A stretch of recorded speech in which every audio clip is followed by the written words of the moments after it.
की सीरीज़ में आगे बढ़ रहे हैं।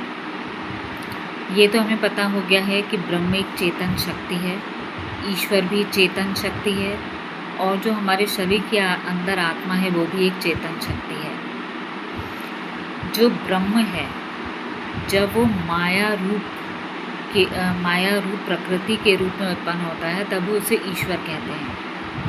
ईश्वर के आदेश पे ही ये माया रूप प्रकृति सृष्टि की रचना करती है, यानी कि ईश्वर उसका अधिपति होता है उस माया रूप प्रकृति का, और ईश्वर की आज्ञा से ही जो माया रूप प्रकृति है वो भिन्न भिन्न वस्तुओं का, भिन्न भिन्न जीवों का की रचना करती है।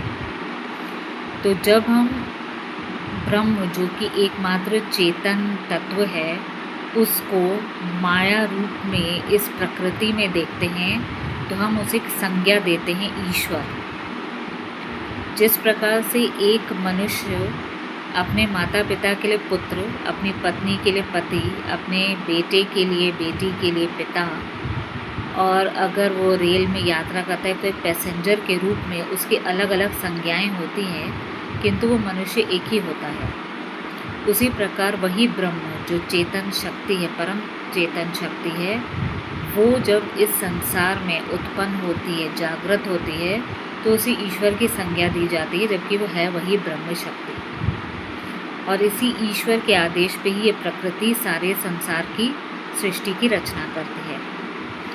वही ब्रह्म जो परम चेतन तत्व है, वही जब हमारे शरीर के अंदर आबद्ध हो जाती है यानी बंध जाती है तो उसे आत्मा कहा जाता है। लेकिन क्योंकि हमें अज्ञान होता है, हम ज्ञान से परिपूर्ण नहीं होते हैं, तो तब क्या हो जाता है, हम अपने आप को और ईश्वर को भिन्न मानने लगते हैं। जबकि जब ज्ञान हो जाता है, किसी को मोक्ष का ज्ञान हो जाता है, तो उसका ये आवरण हट जाता है और उसे ये पता चल जाता है कि ब्रह्म, आत्मा, ईश्वर ये सब एक ही परम तत्व ही हैं, इनमें कोई भेदभाव नहीं है।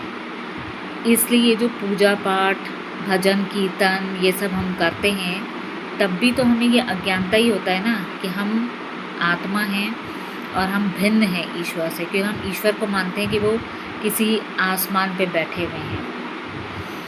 तो हमें क्या करना पड़ेगा, वेदों के अनुसार अपने ज्ञान को बढ़ाना होगा और ये हमें सत्य का भान होना होगा कि आत्मा और ईश्वर या ब्रह्म जो परम चेतन तत्व है वो सब एक ही हैं। और जब तक इसका हमें